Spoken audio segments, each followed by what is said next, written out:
This is the story of a man named Stanley. Stanley worked for a company in a big building where he was employee number 427. Employee number 427's job was simple. He sat at his desk in room 427 and he pushed buttons on a keyboard. Orders came to him through a monitor on his desk, telling him what buttons to push, how long to push them, and in what order. This is what employee 427 did every day of every month of every year. And although others might have considered it soul-rending, Stanley relished every moment that the orders came in, as though he had been made exactly for this job. And Stanley was happy. And then one day, something very peculiar happened. Something that would forever change Stanley. Something he would never quite forget.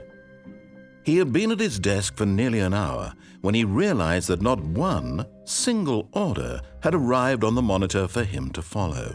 No one had showed up to give him instructions, call a meeting, or even say hi. Never in all his years at the company had this happened, this complete isolation. Something was very clearly wrong. Shocked, frozen solid, Stanley found himself unable to move for the longest time. But as he came to his wits and regained his senses, he got up from his desk and stepped out of his office.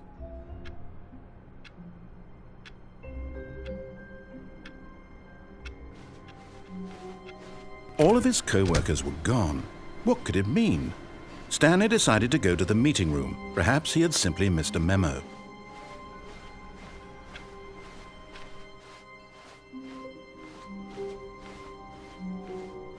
When Stanley came to a set of 2 open doors, this was not the correct way to the meeting room, and Stanley knew it perfectly well.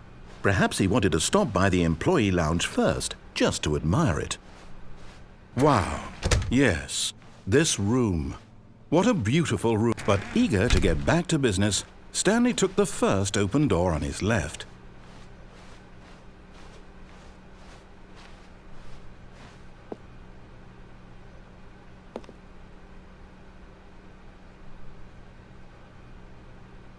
Stanley was so bad at following directions, it's incredible he wasn't fired years ago.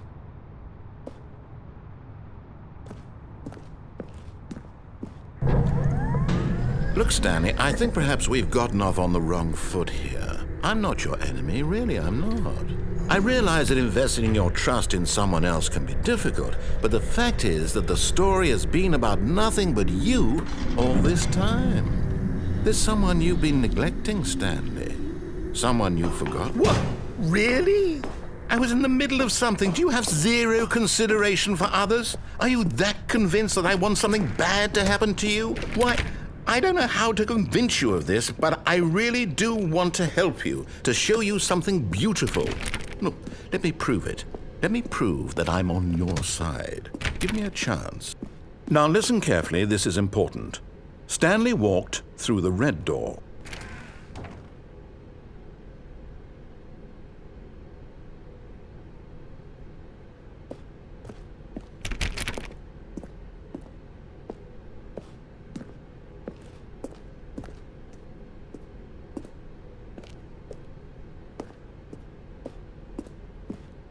Aha, perhaps you misunderstood. Stanley walked through the red door. I still don't think we're communicating properly. Stanley walked through the red... All right, fine, go ahead, Stanley. You want to know so badly what's out there? You want to find out what lies at the end of this road you've chosen? Well, don't let me stop you. You see?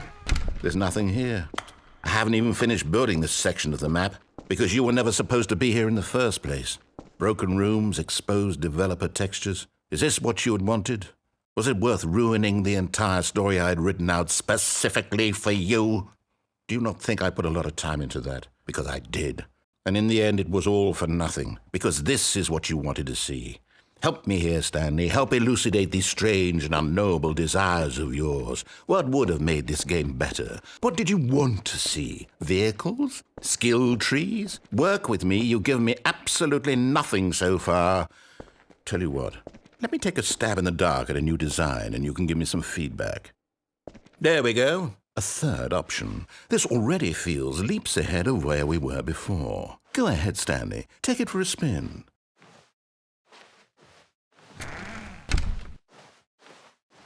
Okay, I'm going to stop you there. Now, tell me about your experience with this new version. Would you say that the game benefited from allowing you more choices? Feel free to be honest. I'm looking for some real critical feedback here. A 1? I mean, I can understand if you had reservations, you saw ways the game could be improved to more fully express itself mechanically and artistically, but a 1? That's not even helpful. What am I supposed to do with that? But I guess it isn't my place to judge. Here, based on the data from your previous playthrough, I've compiled a new version. And to be perfectly candid, I think I've knocked it out of the park with this one. Let's take a look.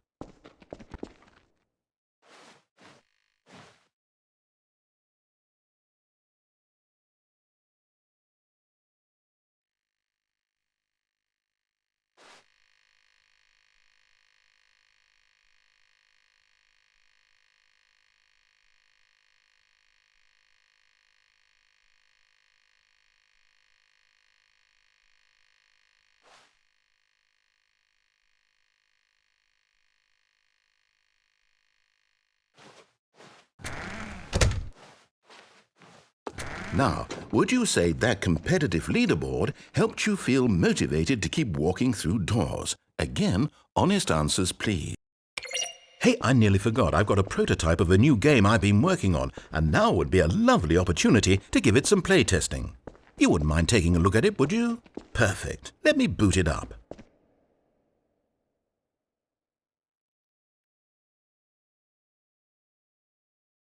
In this game, the baby crawls left towards danger. You click the button to move him back to the right, and if he reaches the fire, you fail. It's a very meaningful game, all about the desperation and tedium of endlessly confronting the demands of family life. I think the art world will really take notice. But of course, the message of the game only becomes clear once you've been playing it for about 4 hours. So why don't you give it 4 hours of play to make sure it's effective? Be sure to keep notes on your experience.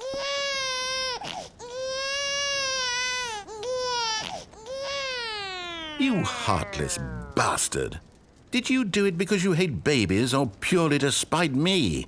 Because if it's the latter, well, I don't know what to do. I'm completely out of ideas. I can't think of a single thing that might improve the experience for me. I'm not even going to try. I'm out, I'm done. It's over. Thank you for playing. Your input was extremely valuable. Oh, hey, since my game was so awful, why don't we play someone else's game, just to ease the pain? Let's see. What do we have here? Yes, this seems like it'll work. Let's give it a shot.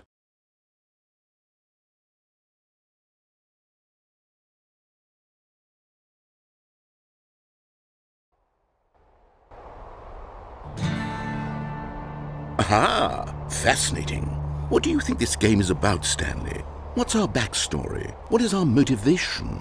Well, it seems obvious to me that you are meant to play as a creepy man spying on innocent civilians below you from up high in your creep tower, perhaps for some sort of twisted, erotic purpose.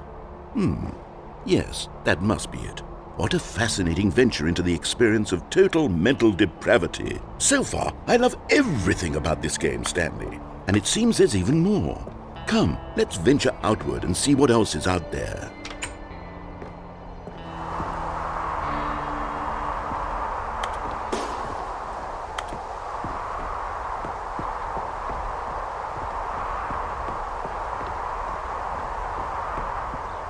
Oh, no.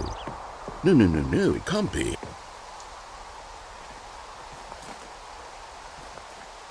It is. It's an open-world game. Good God, quickly, block it off. Oh, thank goodness, Stanley. What a close call. You nearly wandered off into that thing. That big, open, just wandering around. No right or wrong directions. No path to follow. You can just go in any... Oh, thank heavens we avoided it. We're out of the woods now, Stanley. Okay, I'm going to get us out of here. Let's find another game. Preferably something with walls. Something with nice, big, insurmountable walls. Okay, I think this will be just the thing.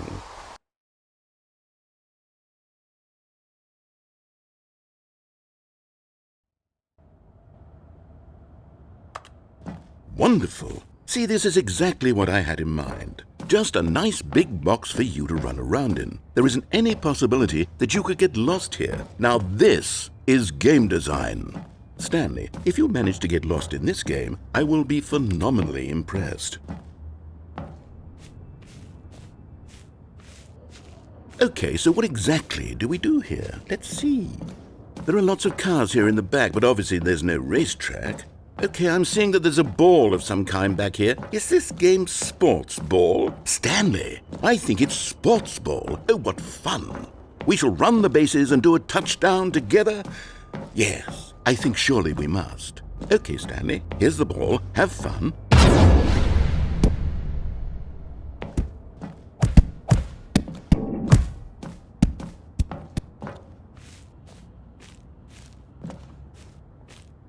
Are you doing it? Are you winning? Is this fun? Is it better than my miserable little story that I worked so hard on? Stanley, I have a thought, and I realize I'm not a sportsologist, but if one ball generates a certain amount of raw... Hold on, what are you doing?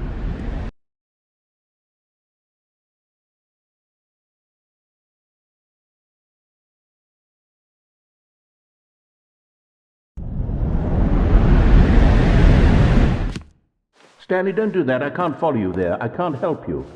How will you write a story without me? You can't do it. You know that. Stanley, come back.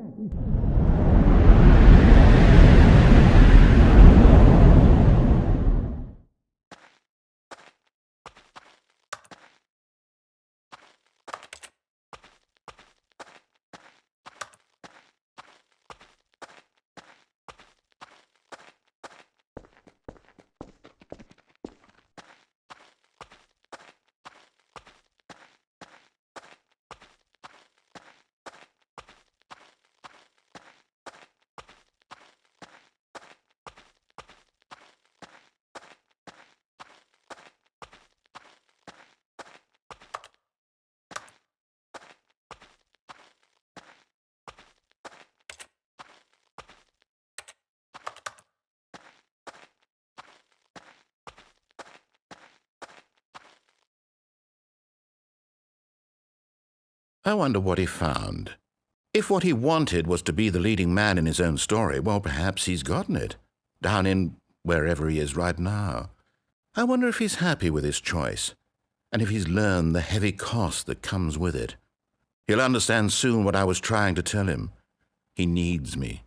Someone who will wrap everything up at the end, to make sense out of the chaos and the fear and the confusion. That's who I am.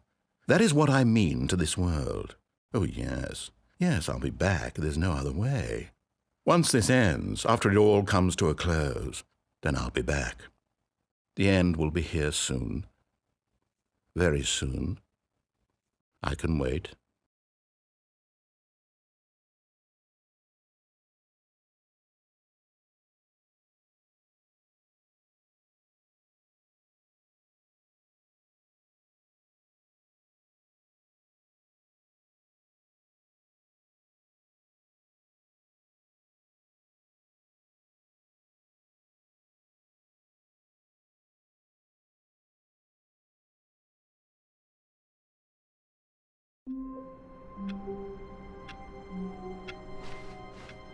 All of his co-workers were gone. What could it mean? Stanley decided to go to the meeting room. Perhaps he had simply missed a memo.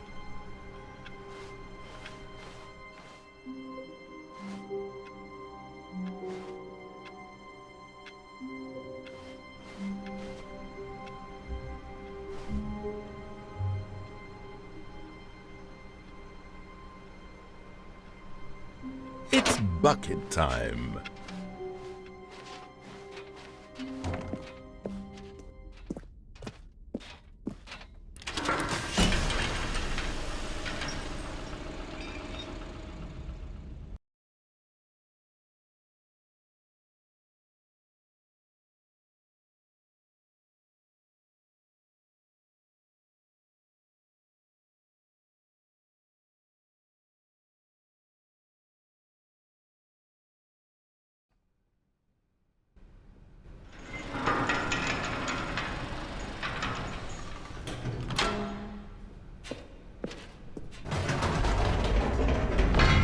You see, Stanley, I've been reflecting on the Stanley Parable and about how roundly disappointing this ultra deluxe version has turned out to be.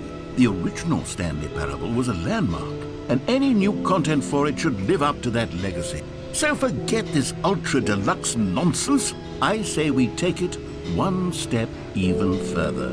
Which is why I'm very proud to announce for the first time ever, the Stanley Parable 2.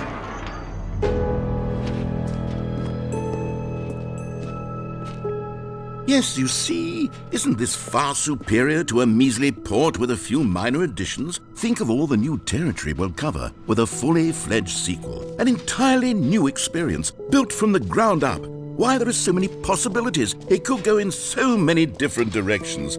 This is what fans have truly been asking for. Now, to be clear, I haven't quite nailed down what exactly the Stanley Parable 2 is going to be, but let's take a look at some of the features I've been developing for it.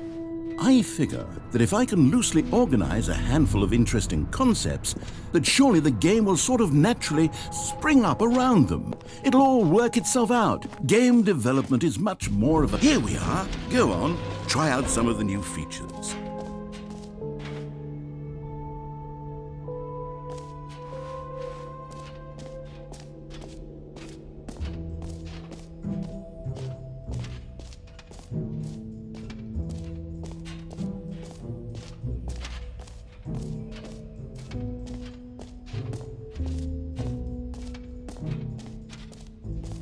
Calling it the Stanley Parable 2 is just so much catchier than Ultra Deluxe, don't you think? Ultra Deluxe? What does it even mean? All right, have you seen everything you wanted to? Ready to move on now?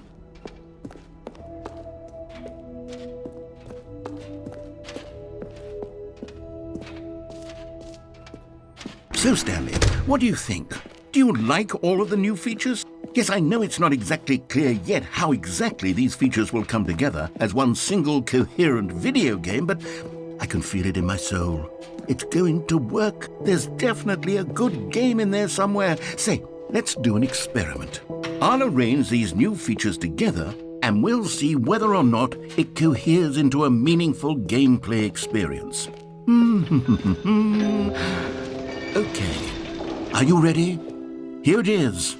I give you the Stanley Parable 2.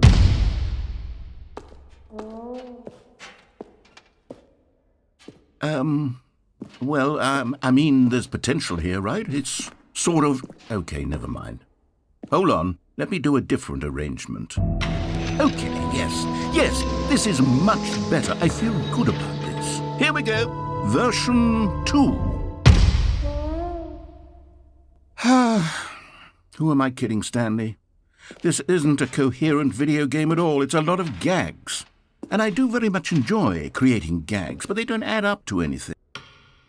I wanted more than anything to create a sequel that would capture all the magic of the first game. I wanted fans to love it. No matter how good these gags are, they won't stand on their own. They would need the structure and the gameplay of the original.